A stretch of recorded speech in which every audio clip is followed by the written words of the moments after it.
On the day of my wedding, my fiancée rushed to take care of her benefactor senior brothers, the orphan brother left behind, leaving me to become the laughingstock. The wedding was called off. My parents were furious, and everyone ridiculed me. She said, "We can always marry again, but I must repay this debt of gratitude." After hearing her words, I gave her a thumbs up. "Well, you're kind, you're noble, and the world should take you as an example. I think we shouldn't marry after all. You may want to raise someone else's child without blood ties, but I don't." Chapter 1. At the wedding venue, my fiancée suddenly changed out of her wedding dress and left through the main door in casual clothes. I was completely dumbfounded. The wedding march was still playing, and the host's words came to an abrupt stop. The girl, in her 20s, hadn't been in the industry long and had never seen anything like this, an actual runaway bride. Like something out of a drama, she froze in place. Frozen alongside her were my parents. Guests began whispering among themselves, and my father, unsteady on his feet, rushed up to the platform, grabbed my arm, and asked, "What's going on, son?" Everything was going smoothly, and now the bride's gone. "You should call Monica right away and find out what's happening. Today is your wedding. Everyone is waiting. This isn't a joke." My father's voice snapped me out of my daze. Meeting his anxious gaze, I quickly came to my senses. Right, the phone. The strange behavior of my fiancée started right after she received that call in the dressing room. I was curious who had called her, and who was important enough for her to abandon our wedding, making me a laughingstock in front of everyone. Chapter 2. Monica had been my girlfriend for 3 years and was also my junior at university. I was the head of the campus media center, in charge of all hosting events on and off campus. We first crossed paths during the National Day celebration in my junior year, where we co-hosted the event. Monica was beautiful, with a sweet voice, and was one of the standouts in the hosting team. I was the one who pursued her. In my upbringing, when you meet something or someone you desire, you should boldly go after it. Love is no exception. Because of Monica, my image at school underwent a dramatic change. From being the cool guy, I became known as the campus simp. I never missed an opportunity to appear at any event Monica was at, always attending to her needs. Thankfully, my efforts paid off. After 6 months, I finally won Monica over. The day I confessed, she teared up and told me she was soft-hearted and couldn't refuse sincerity. In hindsight, being soft-hearted is indeed a sin. Monica, who had left the wedding without a word, showed up the day after the wedding with boy at my doorstep. I thought she had come to officially break off the engagement and make a public statement, but her first words were of complaint. "Simon, this is my senior brother's younger brother, Duncan. He was in a car accident yesterday. He grew up relying solely on his brother, and I couldn't just leave him alone. We can marry again, but if something happens to him, how could I face my deceased senior brother? You're such a good person. You understand, right?" Chapter 3. Martin was Monica's senior at university, the same senior brother she always mentioned. I've never met him in person, but I've heard plenty of rumors about him. Kind, upright, and always thoughtful in his actions. Monica had told me many times about how much she owed him. Knowing she was financially struggling, he helped her apply for scholarships, took her to various hosting events to earn extra money, encouraged her, praised her, and helped transform her from a shy and introverted person into someone confident and poised. From the stories, I could understand why Monica felt indebted to him, but right now, I couldn't accept Monica's explanation. I'm a good person, so I'm supposed to understand her vanishing from the wedding without a reason. Honestly, in my understanding, good person isn't really a compliment. It's equivalent to words like pushover or fool. The boy she brought with her was about 20 years old, with sharp features that would appeal to most girls. He stared directly at me without a hint of guilt for disrupting my wedding. What he said didn't sound like an apology. It felt more like a boast. "Simon, it was me who called Monica yesterday. I had a pretty bad car accident, and since I didn't have any relatives in this city, I panicked and called Monica. I was so confused, I completely forgot she was getting married." I bit back my irritation and studied the boy in front of me carefully before asking a genuine question. "A pretty bad car accident. You seem to be walking fine. No injuries on your face or body. Where exactly are you hurt? No hospital, no checkup?" I asked calmly, but Monica's reaction was anything but. She immediately stepped forward, standing protectively in front of the boy. "Simon, I'm explaining things to you. Can you stay rational? Why are you questioning a kid like this? I've already told you. We can reschedule the wedding. You can't nitpick over such a small thing." I was so infuriated by her words that I laughed, my tone turning cold. "Nitpicking? Monica, you're the one who disappeared from the wedding. A whole room full of people came just to witness this disaster. I don't care if I lose face, but what about my parents? People are laughing at me. 10 grand for the venue and setup, 8 grand per table for the food, and none of it could keep you, the bride, in the room. Now everyone thinks that our marriage lacks affection, and you think we can just redo the wedding. Will your family be the ones paying for it? In the years I'd been with Monica, I'd hardly ever spoken harshly to her, but this time, I couldn't hold back. Monica came from a single-parent family, with a bedridden mother who couldn't even attend the wedding. Her entire income went towards her mother's medical bills, leaving her perpetually strapped for cash. I knew all of this, and because I felt sorry for her, I'd never let her bear any financial burden. I come from a well-off family, I have a good job, and my parents are in good health. Before the wedding, I had an honest discussion with my parents about Monica's situation. We decided that my family would cover all the wedding expenses, and her family wouldn't need to provide a dowry. Being an only child, my parents didn't want to shortchange me or my future wife. They bought us a house, a car, and gave us a dowry of 188,000 yuan, all so that I could marry Monica in a grand and respectable way. But the fiasco at the wedding humiliated my parents. My father had to take heart medication just to keep himself calm. He's a reasonable man and didn't blame anyone without knowing the full story. He simply advised me to find out what had happened and ask my wife to make a public statement so that no one would misunderstand and damage our marriage. I hadn't expected Monica's attitude to be even worse than I'd imagined. When I mentioned the money, it was like she turned into a different person. She glared at me with undisguised contempt and spat her words out venomously. Simon, just because your family has some money, do you need to bring it up every chance you get? You only care about your parents losing face, but what about mine? Didn't I tell you about senior brother Martin? He helped me so much to get where I am today. How could I not repay this debt of gratitude and ignore his brother's plight? Duncan has had it hard enough already. Don't you have any compassion? By this point, I had run out of patience. I glanced at the smug-looking boy standing beside her. I gave her a thumbs up. Well, you're kind, you're noble, and the world should take you as an example. As for the wedding, I think we shouldn't go through with it. You may want to raise someone else's child with no blood ties, but I don't. Chapter 4. The conversation fell apart, and Monica left in a fury, saying, "You'll regret this," as she stormed off with the boy. A friend, who was overseas, somehow got wind of the fiasco at my wedding and called to check in. During our conversation, he dropped a bombshell on me. "Dude, I never liked your girlfriend. I told you before that she was using you as a stepping stone, but you wouldn't listen. Well, look at what happened. Didn't I call it? If she's so focused on repaying some favor, why would she be getting married?" Monica's so-called beneficiary, Martin, wasn't just her senior brother. He was also her former crush. You know how dangerous those dead and gone in their prime figures can be, right? And Duncan looks just like his brother. This is straight out of some tragic drama. Don't take this the wrong way, but even if you go through with the wedding again, I bet you'll end up in the same mess. His words hit me like a bucket of cold water. No wonder Monica acted so protective of that boy yesterday, like a mother hen guarding her chick. It turns out she's treating him like a stand-in for her long-lost love. I'd heard about Martin from others, mostly that he was Monica's senior brother and had co-hosted many events with her, helping her land gigs and opportunities. Monica never shied away from mentioning his name in front of me, always speaking about how sorry she was for his early death and how grateful she was for the help he'd given her. But I had no idea there was this hidden backstory waiting for me. I felt a chill run through me as I turned to look at Monica's post on her social media. It was a picture of her with Duncan. The caption seemed like it was written just for me. Since I was young, my mom taught me to always repay kindness. I promised myself that one day I'd find someone with a heart full of gratitude and make them my partner. If I can't find that person, I won't marry. I couldn't help but laugh at the irony. Even at this point, she's still sticking to that narrative of repaying favors.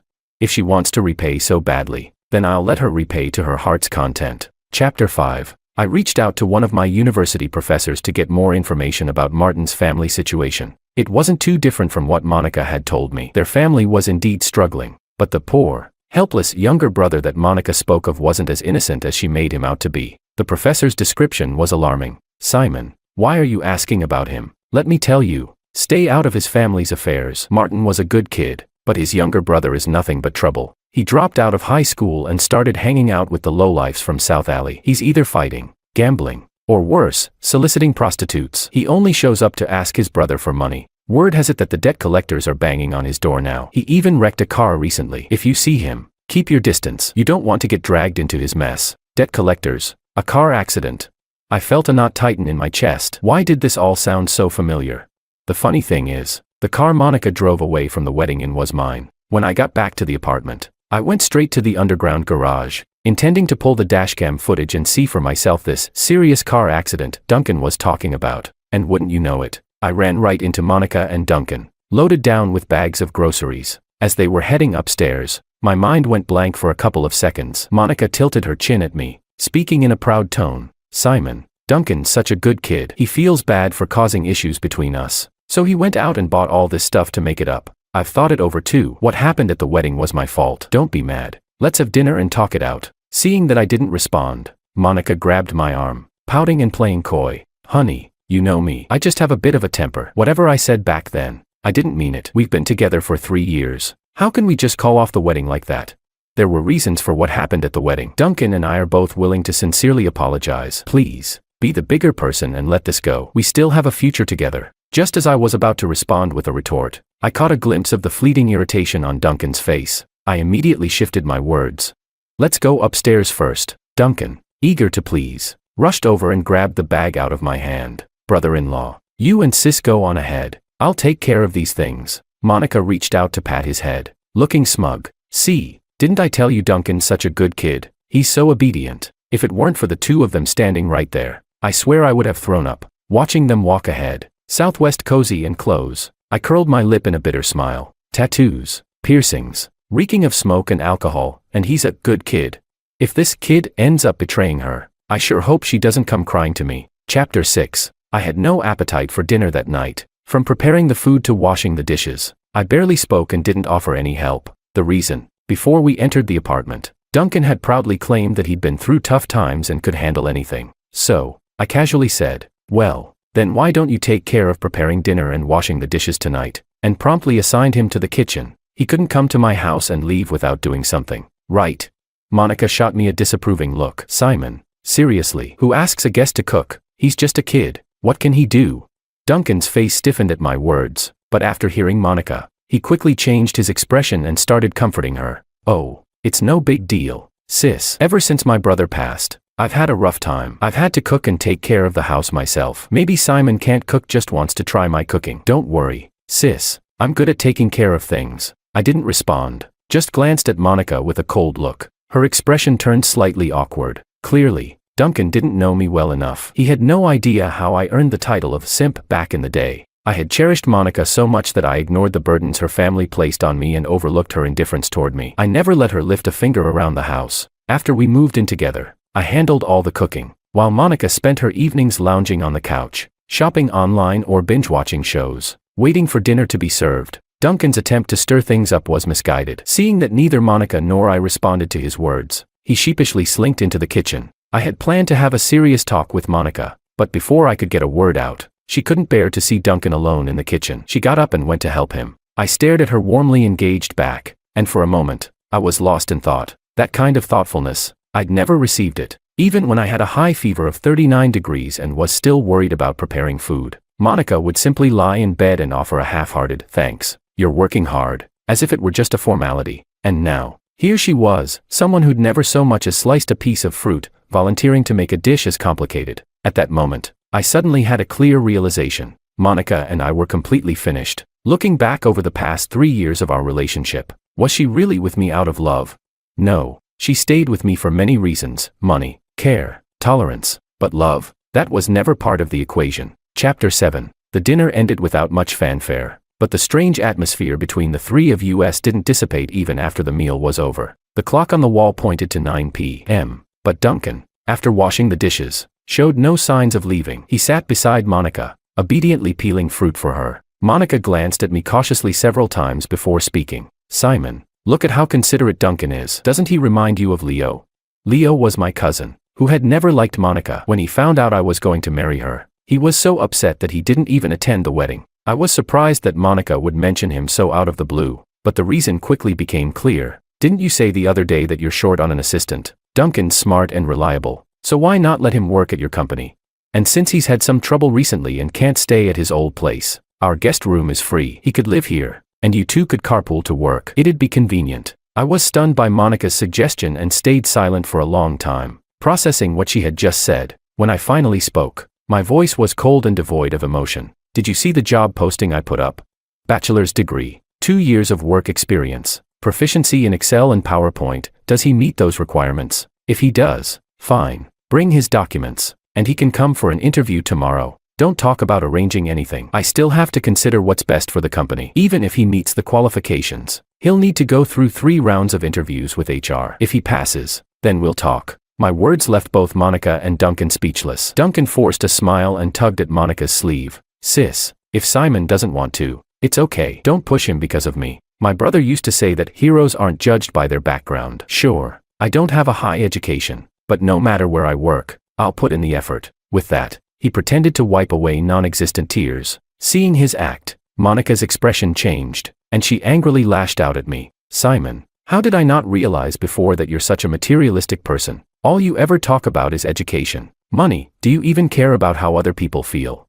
Duncan may not have much formal education, but he's honest and hardworking. Why wouldn't he be a good fit as your assistant? Why does the company need all these rigid qualifications? You're looking down on him like some lowly dog. I let out a bitter laugh, refusing to back down. Education and money aren't important. Then how did you get your current job? Could you have gotten it without either?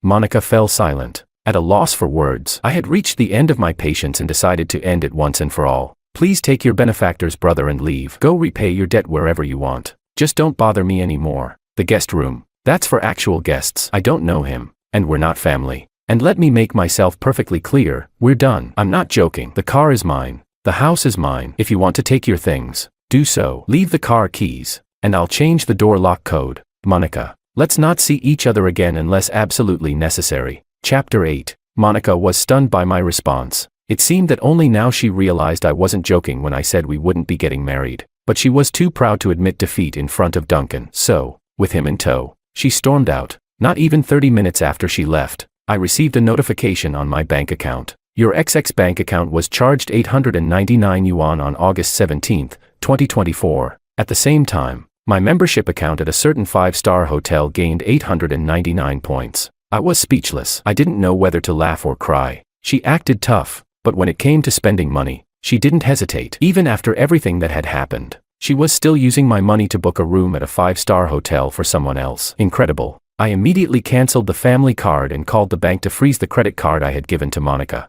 After sorting all that out, I called my parents to tell them what had happened between Monica and me. My dad was furious but relieved that we had held the wedding before officially registering the marriage. During the conversation with my parents, I also learned that Monica's mother had been privately pressuring my family to hand over the dowry. Luckily, my mom had insisted that we wait until after the wedding and marriage registration to give it to them. Now that the wedding was off, at least we hadn't lost the dowry money. I thought that would be the end of it, but when I arrived at the office on Monday, I was met with a sight that caught me completely off guard. Monica was standing in the lobby, red-eyed and looking exhausted, with her supposedly bedridden mother by her side. The moment I saw the old woman, I realized I had been deceived. The woman who could gather a mob to cause a scene at my company's front door was definitely not as sick as Monica had led me to believe. To prevent any drama or staged accidents, I immediately ordered the media team to grab their cameras and record everything from every possible angle. Within minutes, Monica's mother and the crowd she'd brought with her were completely surrounded by cameras. Looking dumbfounded,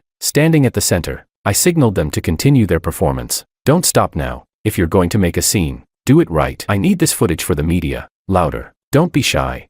Chapter 9. It was clear they had never dealt with the media. Surrounded by all the cameras and equipment, everyone started to panic. Monica's mother's arm was being tugged back and forth by the people around her. Monica's mom. You said we were just here to hold a banner for you. To give you some courage. You didn't mention all these cameras. I didn't tell my family about this. How embarrassing would it be if they saw me acting like this on TV? Aren't you his mother-in-law? Doesn't he listen to you? Tell him to stop filming. This is making me uncomfortable. Old lady, with this setup, we're going to need more money. Not much, but at least another 100 each. I can tell your son-in-law has money. Just don't make it too hard on him. Think long-term. Hearing the complaints from the crowd, Monica started to get flustered. She nervously tried to calm her mother. Mom, I told you, Simon isn't the kind of person who responds well to threats. This won't work. It'd be better if you just pretended to be sick and I acted all sweet. That would work much better. I watched the mother and daughter coldly, silently observing their performance. Out of nowhere, Duncan barged into the scene, disrupting the tense silence caused by the cameras. I'm not sure if he's been watching too many cartoons, but he seemed to think it was his moment to play the hero. Duncan rushed in front of Monica and her mother, and in one swift motion, grabbed the nearest camera and slammed it onto the ground. The loud crash left everyone stunned. The smarter ones in the crowd realized it was time to leave and slipped away quietly. Monica's expression of gratitude toward Duncan was quickly shattered by my cold and emotionless words. Great job, Duncan. I was just wondering how I could call the police since the damage was under 3,000 yuan. For your information, that was a 24K HD camera. Market price 23,000 yuan. Who's going to pay for it? You all better figure that out in advance. As soon as I finished speaking, the crowd dispersed like scared animals, terrified of being stuck with the bill. Monica's mother turned pale, but she still tried to hold her ground. You can't scare me with your money talk. You've been dating my daughter for 3 years, wasting her youth. Now, just because she wants to repay a favor, you turn your back on her. I know you work in the media, but let me tell you, justice will prevail. If you don't give me the dowry you promised, I'll bring people to make trouble for you every day and expose your scumbag behavior. Her words made me laugh. I shrugged. This isn't the place for a "justice will prevail" speech, ma'am. All right then, let me be direct. Go ahead and expose me. I'd love to see how you prove I'm a scumbag, by talking about your daughter running away from the wedding, or maybe about her cheating. Don't look at me like that. Do you think I'm lying? I've got footage on my dashcam showing your daughter's indecent behavior. Do you want to hear it? I can play it for you if you'd like. Chapter 10. The moment I mentioned the dashcam, Monica and Duncan's faces turned all sorts of colors. Monica lost control and shouted at me, "Simon, I've been with you for 3 years, and I never thought you'd be so despicable. If you dare expose my privacy, I'll make your life miserable." That night, Duncan and I just drank too much, and things got out of hand. That little bit of audio doesn't prove anything. And you, wasting 3 years of my life, now you want to call off the wedding just like that. Where's your sense of responsibility? You run a company, but you're disgusting. Any lingering affection I had for her had long since disappeared, and her hysterical, irrational words had no effect on me anymore. Watching her unravel before me, I felt only pity and sadness. I looked at her coldly and responded without emotion. "Monica, you graduated from one of the top universities. You should know better than to bring the law into this. Let me put it simply, don't you realize your mother's actions today amount to causing a public disturbance? And your dear brother smashing that camera? That counts as criminal damage. Instead of wasting time here with nonsense, why don't you think about my question? Who's going to pay for that 23,000 yuan camera? If you care so much about your senior brother's favor, I'm sure you'll be more than happy to cover the costs for his dear little brother, right?"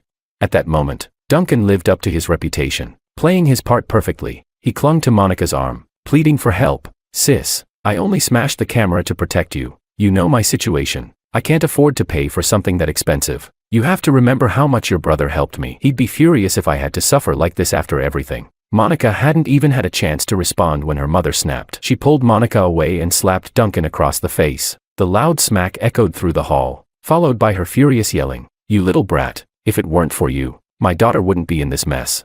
You're broke and uneducated. How did you even dare to get involved with Monica? Because of you, I've lost the dowry, and now you want my daughter to cover for you. Are you even a man? And what kind of delusional dreams are you living in? If my daughter ever ends up with a loser like you, I'll break her legs myself."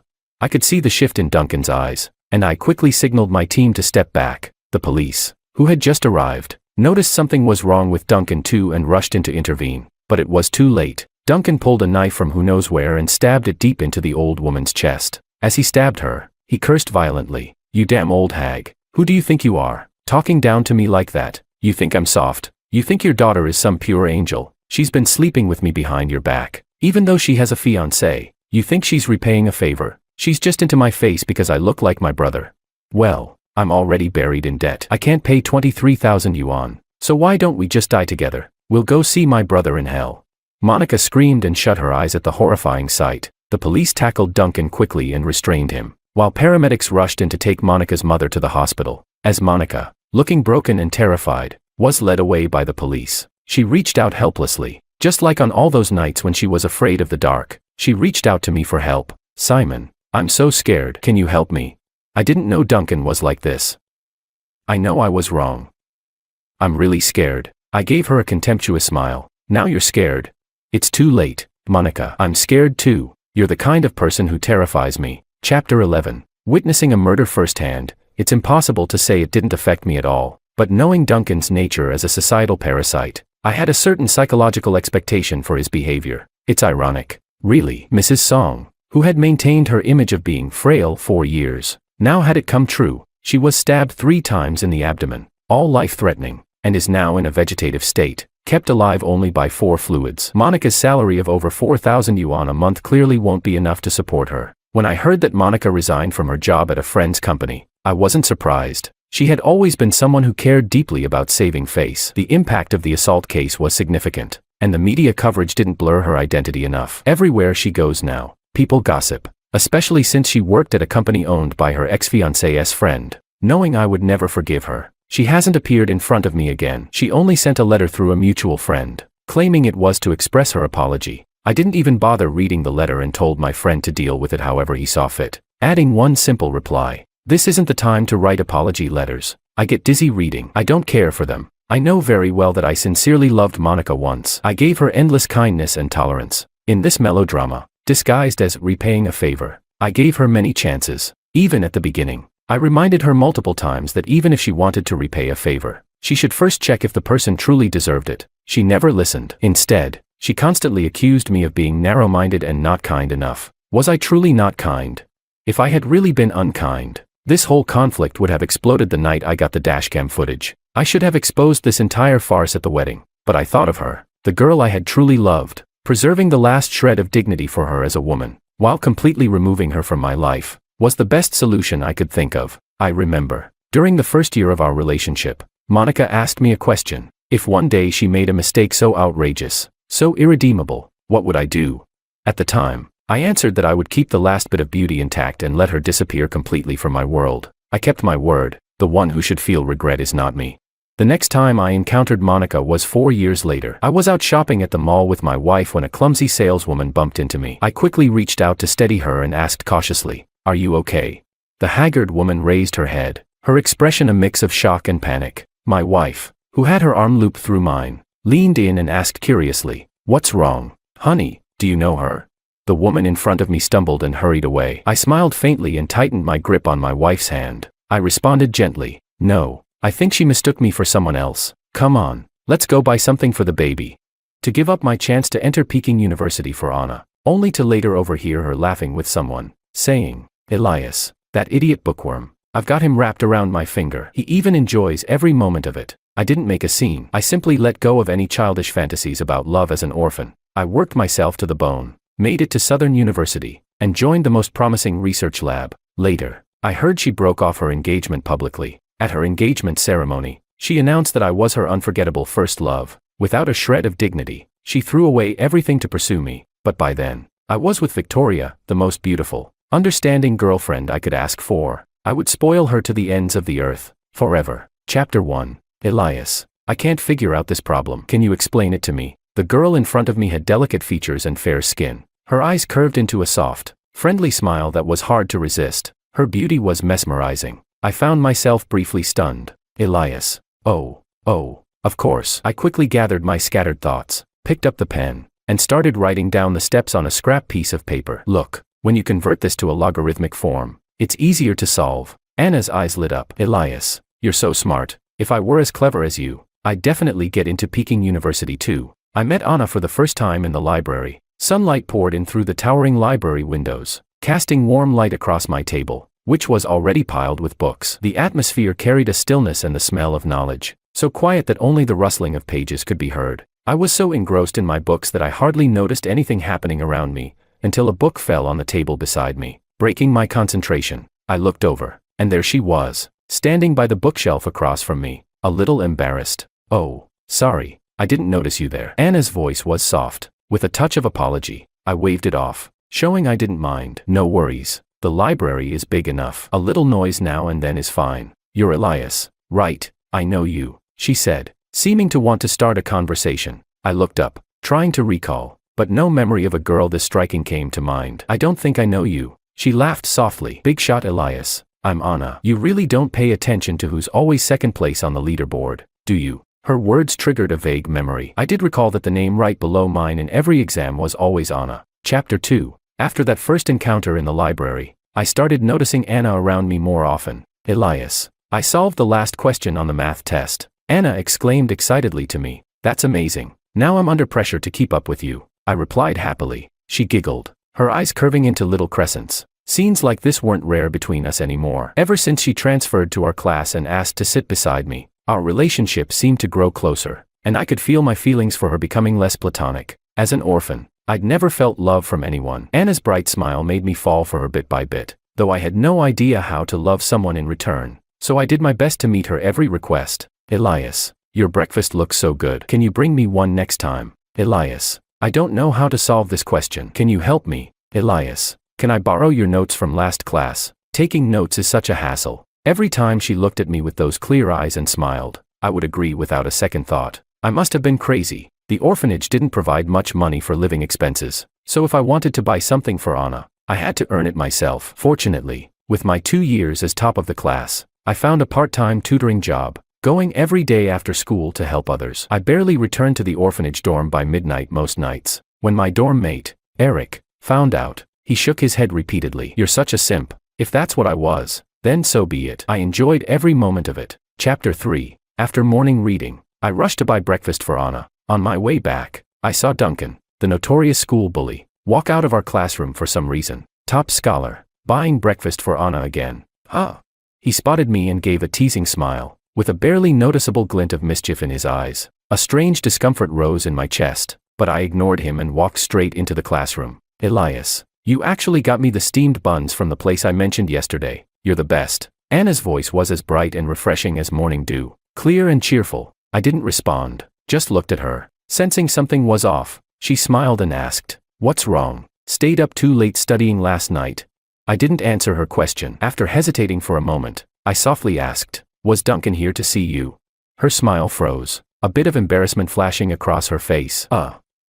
We used to be in the same class. He came to invite me to his birthday party this weekend, but I turned him down. He invited the whole class, so it would have been rude not to invite me. But you know, I'll be at the library with you this weekend, she said with a hint of playful charm, her eyes avoiding mine slightly. I took a deep breath, feeling a weight lift from my chest. I see. Seeing the relief on my face, Anna's smile returned, brighter than before. Of course, getting into Peking University is my top priority now. Right. She gave my shoulder a light pat, suddenly showing a hint of closeness. We had already agreed to go to Peking University together. We were going to have a wonderful future together. Speaking of which, about Peking University, Chapter 4. You're really giving up on this competition. The homeroom teacher fixed me with a stern gaze. I shrugged, feigning nonchalance. Didn't you always teach us to make our own choices? I'm just choosing not to participate. Do you know that this competition could get you a guaranteed admission? This is the only spot our school has. The teacher insisted, but I knew he was genuinely looking out for me. Sir,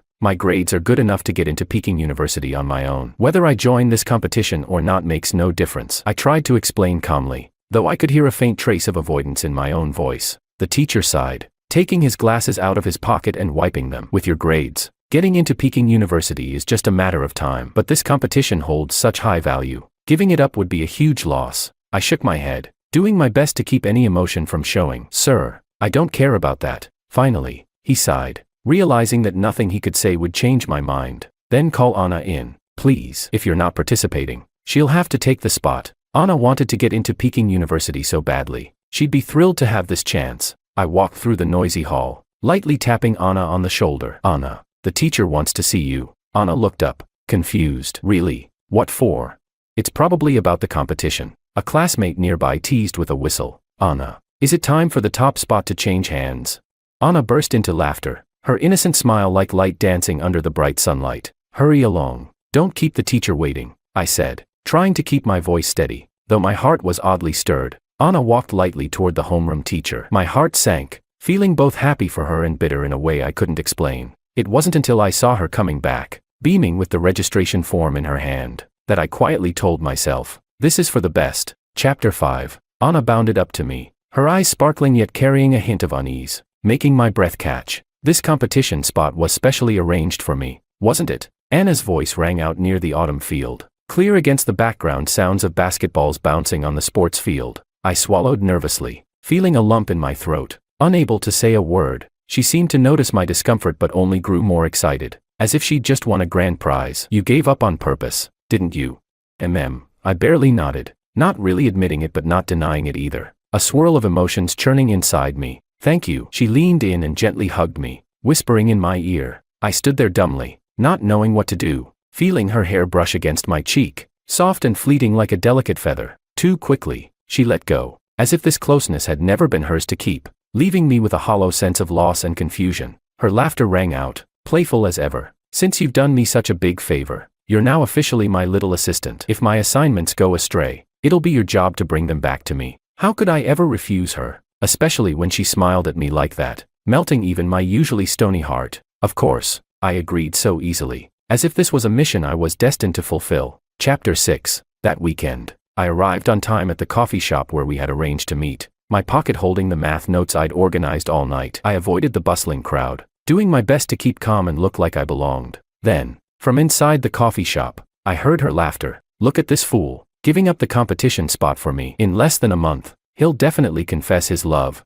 He even brings Anna breakfast. Oh man, I really thought the top scholar would hold out longer. Please. Everyone's at Anna's feet. It was her, with her friends. Among them were Duncan and a few people I didn't recognize. Anna's face seemed like that of a stranger. I froze in place, each word piercing me like a needle. My heart plummeted as I silently watched her laugh so freely. All my efforts, everything I'd done, was nothing but a game to her and her friends. All right, you guys go ahead. He's about to show up, and I want to play along a little longer. As Anna finished speaking, her gaze happened to catch mine. I stared at her, coldly. A flicker of shock crossed her face. Though she was the one who had deceived me, I could read a hint of panic in her expression. What? Hadn't she anticipated this outcome when she approached me? Was her guilt meant to fool anyone? Her friends noticed me too, and their laughter faded into silence, leaving the air thick and still. Anna's lips moved, but no words came out. Chapter 7. So, top scholar, now that you know the truth, there's no point in continuing this charade. Just make a clean break with Anna. Duncan spoke up, unable to hold back. What does this have to do with you? You're asking what it has to do with me. Duncan pulled Anna into a possessive embrace. Did you really think you could be with Anna? He sneered. Do you even know what the chairman's last name is? What makes you think the daughter of the school chairman would end up with an orphan like you? At that, I looked at Anna. No one knew I was an orphan, except. Anna turned her head away, avoiding my gaze, which only deepened the sting of betrayal in my heart. The red-haired girl beside her scoffed. Stop dreaming. Anna and my brother are the real couple. Their engagement was arranged ages ago, and you should know that before this goes any further. Seeing her resemblance to Duncan, a realization struck me. There was no reason to stay any longer. I turned around and left the place where my heart had been shattered. Before I knew it, I found myself back at the orphanage, where Eric jumped off his bed the moment he saw me. You're finally back. You've been coming and going at all hours. No one could find you these days. Did you know that Anna is the chairman's daughter? Don't say I never helped you out. I even have a list of her favorite things here. Call me Dad, and it's all yours. Just then, Eric noticed something was off. What's wrong? Did finding out she's a rich girl make you lose hope? Man, I thought it was something serious. Look, as long as she's okay with it, none of that matters. It's not like you two are getting married anyway. It's just dating. When she goes abroad, you'll probably break up, right? What did you say? Abroad? Eric looked at me in surprise. You didn't know? Her family has it all planned out. She's set to study overseas after high school. She's already passed her IELTS. I felt numb, with only a dull ache in my chest. So, the whole story about wanting to go to Peking University was just an excuse to get close to me. While I'd foolishly given up the competition spot, everything from the past seemed to mock my stupidity. No wonder she was doing fine in her old class, with no issues at all, yet insisted on transferring to my class and sitting beside me. No wonder she looked so happy yet a bit uncomfortable after getting the competition spot. I thought she felt guilty about taking it from me. And when I asked her why Duncan came to find her, she brushed it off with the excuse of his birthday. But now that I think about it, his birthday was 3 months ago. With the presence of the school bully and a rich kid, it was quite the spectacle. Why didn't I realize it then?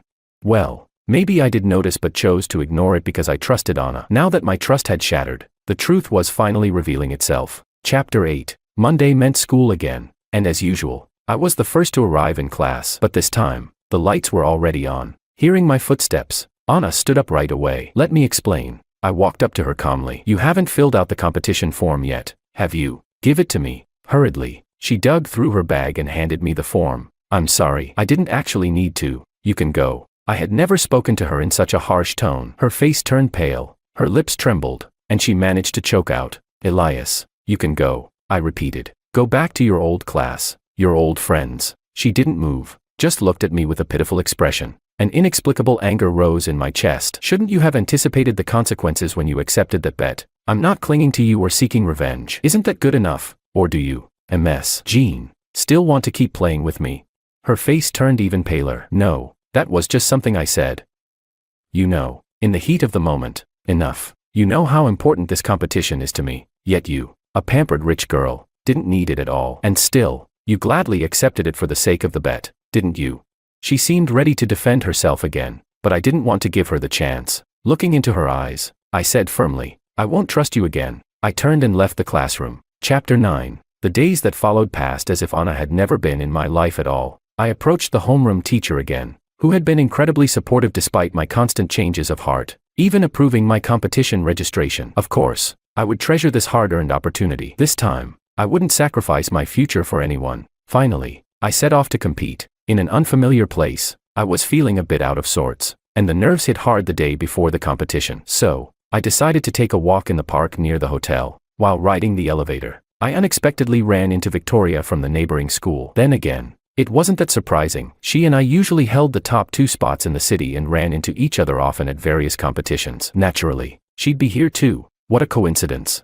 Hardly. Victoria smirked. I knew someone nearly missed this competition, so I came especially to mock him. I was taken aback that the rumors had spread so far. Seeing my surprised expression, Victoria burst out laughing. Come on, lover boy, you look like you're in a daze. We found a conference room and chatted for a while. Having someone familiar around quickly swept away my anxieties, and we started quizzing each other on past exam questions. After some time, Victoria rubbed her eyes. It's getting late. Go get some sleep. Tomorrow's a big day, and even though we're rivals in a way, I still want you at your best. In a daze, I made my way back to my room and soon drifted off to sleep, her words echoing in my dreams. Chapter 10. The competition flew by, and to my surprise, I felt amazing throughout. Even nailing 2 questions we'd gone over last night. Those last-minute reviews really paid off. As I walked out of the exam hall, I felt a rare sense of ease. First place, provincial training team. My homeroom teacher looked at me like I was a prodigy. Reading the announcement from the province, I scratched my head, grinning. This practically guarantees your spot at Peking University. Go submit your application. No, this time, I'm choosing Southern University. Peking University had been Anna's goal, but for me personally, I'd always preferred Southern University's computer science program. This time, I would follow my heart. With my admission guaranteed, life became more relaxed. With the teacher's help, I found a few well-paying tutoring jobs, and the employers treated me well, knowing I was bound for Southern University. But somehow, Victoria was like a shadow I couldn't shake. She came from a modest background, but her cheerful nature brought a kind of vibrant energy. Elias. I was in the orphanage office helping the director organize files when I heard her voice before I saw her. Victoria's family lived nearby, and they often came together to help out with the younger children, so everyone was familiar with her. The director glanced at her, amused. Here for Elias again, Victoria? Victoria laughed sheepishly, lowering her voice. Hey, yeah, director. Last time, Elias helped me with a couple of questions, and they came up in the exam. My mom insisted I invite him over for dinner to thank him. The director looked at me. Go on, Elias. No rush here. Don't keep her waiting. I put down the files and walked out with Victoria. My mom made sweet and sour pork just for you. You don't know how much work that takes. She'd never make it just for me. I'm only getting some because of you. Victoria bounced along beside me, chattering away under the sunlight. Feeling a bit dazed, I interrupted. Going to your house empty-handed seems wrong. Let me grab something for your mom. My dorm was just ahead. I rushed to the door, but when I got there, I saw someone waiting outside. Chapter 11. Perhaps hearing someone approaching, the person lifted her head abruptly. It was Anna. Elias, I heard you got an early admission to Southern University. Just then, Victoria came running over, slightly out of breath. Hey, why'd you run so fast? My mom isn't in that much of a hurry. Hearing this, Anna looked devastated. You too. I hadn't expected Anna to find where I lived, but considering her father's connections, she could easily look up my student records to locate me, although I didn't really want to deal with Anna. Victoria seemed amused. She tugged at my sleeve and said, Elias, though we agreed you'd meet my parents today, if this sister needs to talk to you, we can reschedule. But don't keep her waiting too long. Goosebumps rose on my skin, but I understood what Victoria was implying. Don't worry, I promised I'd go with you today, and I won't change plans. Anna, furious, stomped her foot, her eyes reddening as she turned and ran off. I went inside, grabbed a gift box of snacks I'd bought a few days earlier, and followed Victoria to her home. Victoria, however, seemed unwilling to drop the subject. So that was Anna. She's actually, well, she hesitated and then admitted, she's pretty good looking. Over these past few days, I'd started to understand Victoria's feelings. But reflecting on everything between Anna and me, I realized our outcome wasn't solely her fault. I hadn't known her well, we didn't come from similar backgrounds, and yet I wanted to pursue something with her. Growing up without parents, I had no experience of normal relationships, so when I met someone I liked, all I did was follow her blindly without thinking of how to improve myself or make things better for both of us. With all my flaws, how could I even think of pursuing someone as bright as Victoria?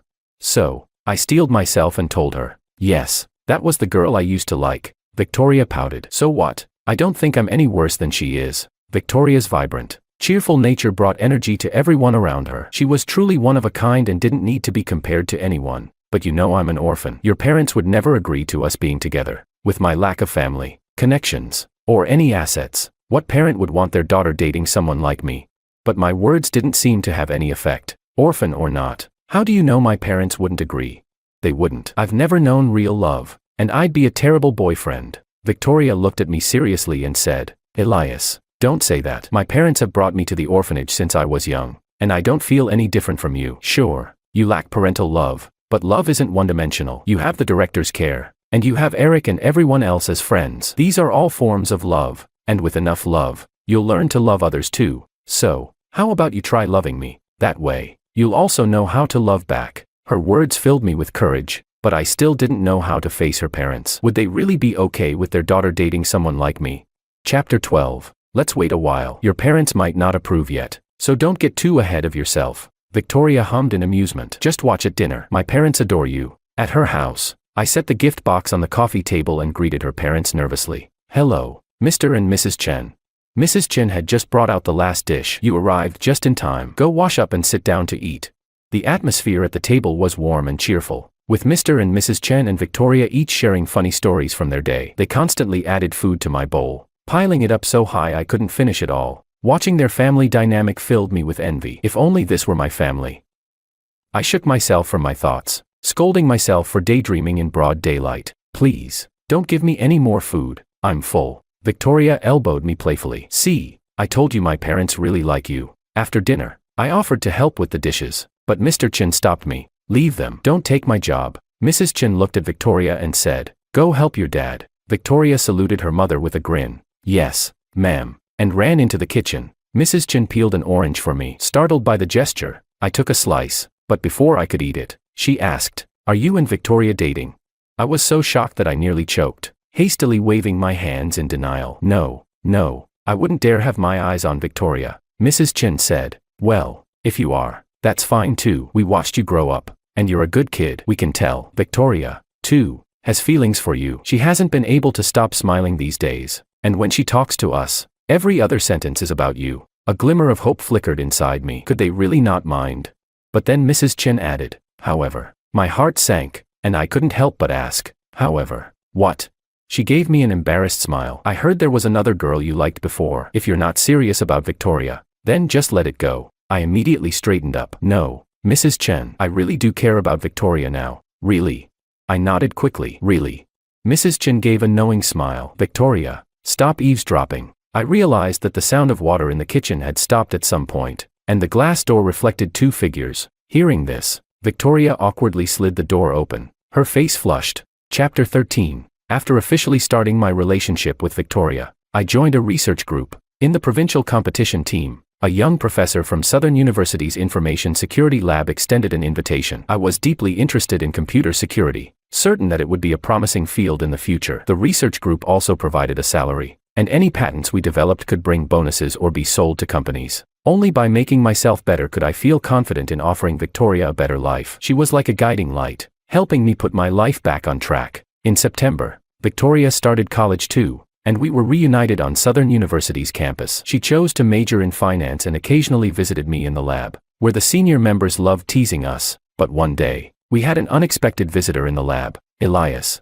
I hadn't expected to see Anna here on campus, and I couldn't hide my surprise. Anna told me she hadn't followed her family's plans to attend an Ivy League school but had, instead, gained admission to Southern University on her own merits. I know it's embarrassing to keep finding you like this, but... She didn't finish, but her eyes said it all. I sighed. Why put herself through this? When I liked her, she treated me like a joke, and now she was desperately chasing me. This love, delayed by time, was never meant to have a future. She wanted to say more, but her phone rang. She gave me an apologetic look before stepping away to answer. Although I couldn't hear clearly, phrases like engagement and come back floated through the air. Once she finished her call, I told her firmly, Don't look for me anymore. You're getting engaged soon, aren't you? I wish you and Duncan happiness. With that, I turned and walked back into the office. A senior saw me return and couldn't help teasing. Elias, who's that outside? A lingering romantic debt. Don't let it affect your relationship with Victoria. I laughed it off, Thinking it was absurd, I told Victoria about it that very day, thankful that she trusted me fully. Chapter 14. A few days later, I received a random text message, "Wait for me." Puzzled, I got a call from Eric. He was a year younger than me, now a senior, and not the best student. Who knew what he'd say? "Come on, call me Dad, and I'll tell you something explosive.